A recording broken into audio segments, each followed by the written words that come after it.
नमस्कार प्रशिक्षुओं, आप सभी का बहुत बहुत स्वागत है आपके अपने करंट हेवन यूट्यूब चैनल पर। आशा करते हैं आप लोग बहुत ही बेहतरीन होंगे और अपने स्पेशल समय को गंवा नहीं रहे होंगे और एक अच्छे तरीके से पढ़ाई में लगे होंगे, क्योंकि बहुत सारे वैकेंसीज हैं लगे हैं और आपको उसका लाभ जरूर मिलेगा। हम यहाँ पे बात करने वाले हैं, बहुत सारे बच्चों का टेलीग्राम पे भी कमेंट था और कमेंट बॉक्स में भी बहुत सारे अभ्यर्थियों का पिछले वीडियो में कमेंट था कि सर हम डीएलएड में एडमिशन लें या फिर बीएड में लें। देखिए, पहले तो हम आपको बता देते हैं, आपके पेरेंट्स जो भी सुझाव दे रहे हो, आपके कलीग, आपके पेरेंट, आपके फ्रेंड्स जो भी सिलेक्टेड हैं, आपके जो चाहते हैं, कह लीजिए, जो आपको सुझाव दे रहे होंगे, उनके बेस पे आप जो भी वर्क करें या ना करें, उसके लिए मैंने रिगार्डिंग बात करूंगा। लेकिन मैं यह ज़रूर बताऊंगा आपको कि आपके लिए क्या फ़ायदा है। पहली बात तो यह आप ध्यान रखें, आपको क्या करना है पहले आप डिसाइड करें। यह आपके भविष्य का काम आप ही डिसाइड करेंगे, ये किसी और पे मत थोपिए, ठीक है। अब डीएलएड और बीएड में बहुत सारी समानता पहले हम आपको बता देते हैं।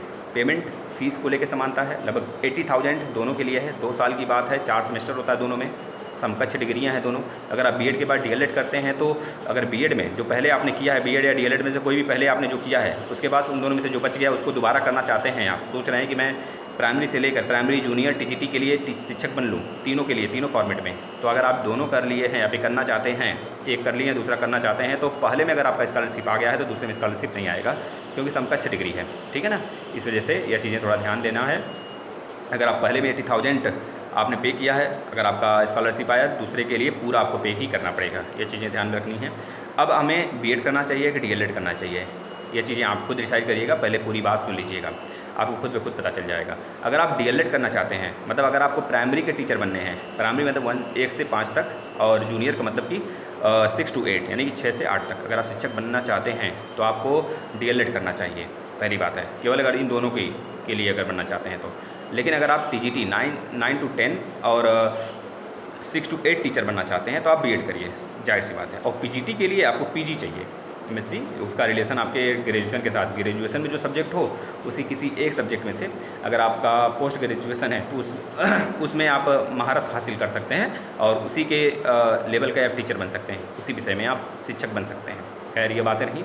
अब आपको यह देखना है कि आप क्या करना चाहते हैं। अगर आप प्राइमरी और जूनियर के शिक्षक बनना चाहते हैं 6 to 8 के लिए, तो आप डीएलएड करिए। डीएलएड के साथ साथ डीएलएड जब आप क्वालिफाई कर लेते हैं तो उसके बाद आपको यूपी टेट क्लियर करना पड़ता है या फिर सीटेट क्लियर करना पड़ता है। यूपी के लिए हम बता रहे हैं, उत्तर प्रदेश के लिए, खैर, ठीक है। और दूसरी अगर बात करते हैं, अगर आप बीएड किए हैं तो जूनियर के लिए 6 to 8 के लिए आप एलिजिबल हो जाएंगे। 6 to 8 में तो खैर अभी तक कोई वैकेंसी नहीं आई है 2012 के बाद, हमारे समझ से, हमारे संज्ञान में तो यही चीज़ें। अगर आपके संज्ञान में लग रहा है कि हाँ वैकेंसी आई हुई है तो आप इन्फॉर्म कर सकते हैं, नीचे डेट के साथ मेंशन कर सकते हैं, उस पर रिव्यू लेंगे, ठीक है बेटा। अगर दूसरी तरफ हम बात करें बच्चों, मेरे भाई, कि जो आपका 9 to 10 है, इसके लिए आपको क्या सीटेट और यूपी टेट क्लियर करने की आवश्यकता है? नहीं बच्चों, इसके लिए आपके सब्जेक्ट मायने रखेंगे बस। आप इसके लिए यूपी टेट और सीटेट क्वालिफिकेशन नहीं मांगता है टीजीटी के लिए। अगर आप बीएडधारी हैं तो आप फुल्ली एक तरह से अप्लीकेबल हैं, आप अप्लाई कर सकते हैं टीजीटी के लिए, उसी सब्जेक्ट से जो सब्जेक्ट आपका ग्रेजुएशन में था। धन्यवाद।